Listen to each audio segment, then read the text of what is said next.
안녕하세요. 역사 돋보기입니다. 오늘 영상에서 고려의 무신 정권을 마무리 짓고자 합니다. 비록 폭정을 일삼는 최한과 최의가 연이어 집권하면서 과거 최씨 정권의 권위는 실추되었지만 몽골과의 전쟁이 계속되는 한 삼별초의 권한이 절대적이었고 덕분에 최씨 정권은 이어질 수 있었습니다. 삼별초 덕에 최씨 정권이 유지될 수는 있었지만 역설적으로 무능해진 최씨 정권을 따를 것이냐 말 것이냐를 두고 삼별초끼리 내분이 터졌고 반 최씨 집단을 이끌던 김준이, 최의를 비롯해 최씨 일가족을 몰살하고 교정도감의 권력을 이어받으면서 새로운 무신 정권기가 시작되었습니다.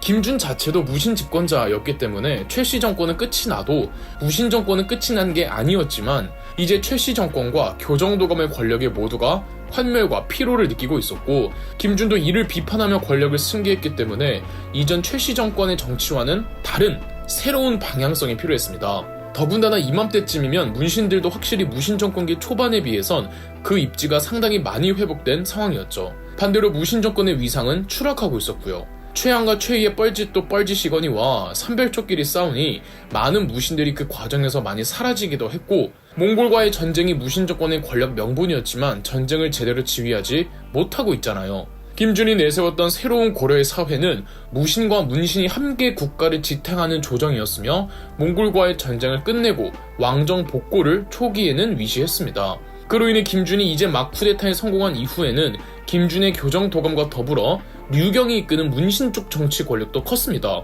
류경은 무신 겸 문신으로 김준과 함께 최의를 몰아내는 데 주도했으며 김준과 류경 두 명이 집단 통치 체제를 이어나가기로 했죠. 그러나 류경도 국가를 이끌 그릇은 못됐습니다. 가진 횡령으로 모은 더러운 돈이 어마어마해서 당시 고려에서 가장 갑부이기도 하고 부정부패가 너무 심했죠. 이맘때쯤 몽골에서는 왜 고려 태자가 몽골로 와서 칸에게 입조하겠다는 약속을 지키지 않냐며 1558년 4월 다시 자랄타이가 이끄는 몽골 병력이 쳐들어옵니다. 9차 침입이자 몽골의 마지막 전쟁이었죠. 최한과 최의가 제거되고 김준이 새롭게 군부 독재자가 되어 뭔가 다를 줄 알았으나 정작 전쟁에서 달라진 건 없었습니다. 고려 조정은 미흡한 대처로 1년 가까이 진행되는 전쟁에 모르쇠로 일관했으며 그 사이 고려 지방은 유린되었고 소규모 승리들은 그 지역 마을 사람들과 각 지방에 자발적으로 퍼져있던 군부 병력들이 단합하여 이뤄낸 결과물이었죠. 1259년 3월 늘 똑같은 레퍼토리로 고려 정부는 태자를 몽골에 이번엔 반드시 보내겠다는 조건으로 전쟁을 끝냅니다.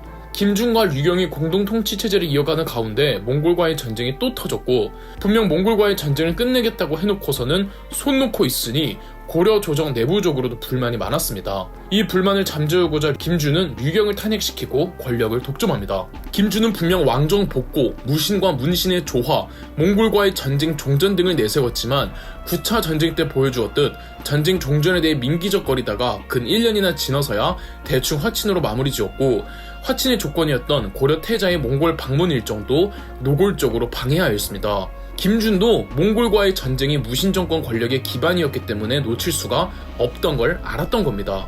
고려사 기록에는 김준에 대해 풍골이 늠름하였으며 천성이 관호하고 아랫사람과 윗사람들에게 공손했다.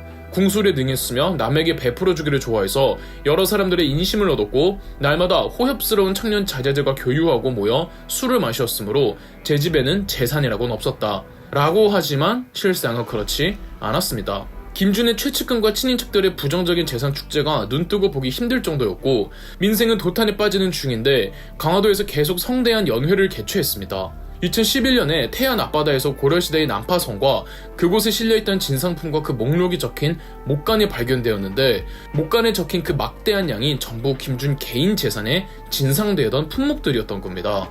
이 당시 인양된 양만 곡물류, 사슴뿔, 장기, 돌 등 무려 287점이나 되었죠. 비록 김준이 고려 태자의 몽골 입조를 방해했지만 고려 태자는 김준을 무시하고 몽골행을 결정합니다. 고려 태자는 그 오래도록 이어졌던 몽골과의 전쟁을 끝내고 싶어 했고 아버지 국왕 고종과는 달리 고려 태자는 무신 정권을 매우 부정적으로 생각하며 왕정 복고에 대한 강한 의지를 가진 존재였습니다. 몽골과의 전쟁이 무신 정권 권력의 명분임을 알았던 고려 태자는 따라서 반드시 몽골과의 전쟁을 끝내고 싶어 했습니다. 더 이상 전쟁을 이어나가고 싶지 않았던 본인만 몽골로 가면 모두가 평화로울 수 있다고 생각한 고려 태자는 끝까지 항전을 고집하던 김준 필두의 군부 독재 정권의 압력을 무시하고 친히 몽골로 떠납니다. 자, 그런데 이 고려의 태자가 몽골로 가던 중 예상치 못한 일이 벌어집니다. 입조를 하러 가야 하는 몽골의 뭉케 칸이 사망하고 만 겁니다. 그리고 칸의 자리를 두고 뭉케 칸의 두 동생들 사이에서 내전이 일어납니다. 한쪽은 중국을 기반으로 세력을 두고 있었고 다른 한쪽은 몽골 초원지대에 세력을 두고 있었는데, 그렇다면 고려의 태자는 둘 중 누구에게 입조를 하러 가야 하냐는 문제가 생긴 거죠. 고려 태자의 선택은 고려의 운명을 결정짓는 선택이었습니다. 왜냐하면 한쪽으로 가면 당연히 다른 쪽이 불쾌해야 할 거고, 고려의 태자가 선택하지 않은 쪽이 내전에서 승리하면 고려에게 보복을 해올 거 아닙니까? 일생일대의 기로에 서 있는 고려의 태자는 중국 쪽으로 향합니다. 중국에 있던 칸 후보자는 고려의 태자가 자신을 선택했다는 사실에 크게 감복합니다.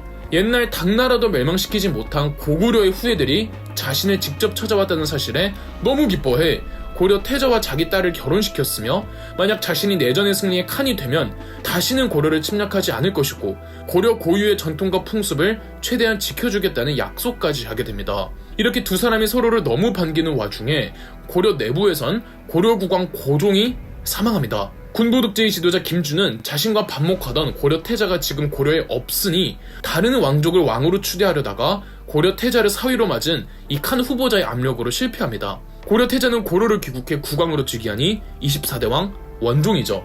더불어 원종과 친분을 맺은 이 뭉케 칸의 동생이 종국에는 내전에 승리해서 1260년 몽골의 5대 칸이 되니 바로 그 이름도 유명한 쿠빌라이 칸이며, 쿠빌라이 칸은 공식적으로 국호를 원나라로 반포합니다.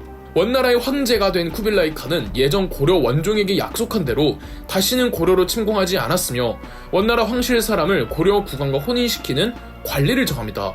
물론 쿠빌라이 칸과 원종 사후 고려와 원나라 사이의 브라더후드는 깨지고 원나라는 고려를 마구 수탈하는 원나라 간섭기가 시작이 됐지만, 쿠빌라이의 기본 방침에 따라 이전과도 같은 대규모 전쟁도 없었거니와 고려의 정부를 타도하는 일도 없었습니다.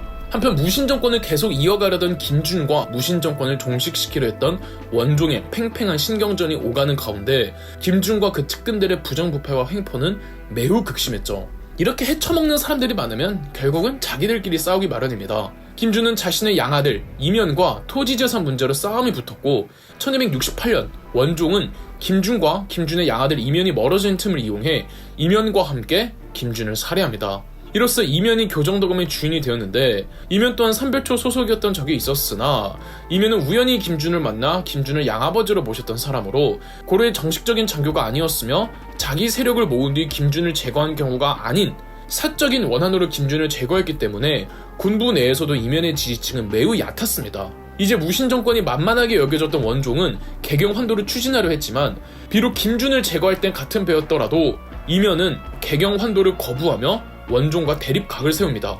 이면은 군대를 동원해 원종을 폐위시켰지만 소식을 들은 원나라의 쿠빌라이 칸이 바로 압력을 넣어 이면은 깨갱하며 원종이 금세 복위했죠. 이제 고려의 무신 정권을 두고 원나라의 쿠빌라이 칸까지 개입된 상황. 쿠빌라이 칸은 원종을 원나라로 불러 이면이 개경 환도를 거부하고 있다고 듣자 분노한 쿠빌라이 칸은 이면에게 당장 원나라로 오라는 소환 명령을 내립니다.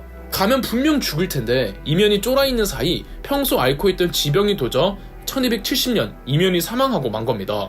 이면의 아들 임유무가 부랴부랴 교정도검의 직권직을 계승했지만 이미 고려 군부 상당수가 교정도검의 권력의 등을 돌린 상황에 문신들도 모두가 한마음 한뜻으로 개경 환도를 희망하고 있었죠. 원종은 귀국길에 이 조정에 미리 연락해 개경 환도 추진 왕명을 내립니다. 임유무는 개경 환도를 거부하지만 이미 대세는 개경 환도로 추진 중이었으며 다들 원종을 따르려던 상황.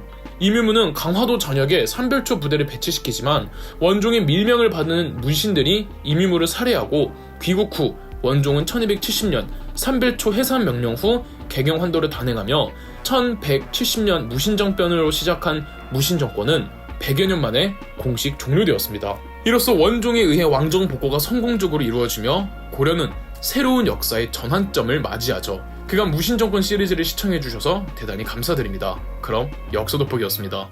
영상 재미있으셨다면 구독과 좋아요, 알림 설정까지 해주시면 감사드리겠습니다.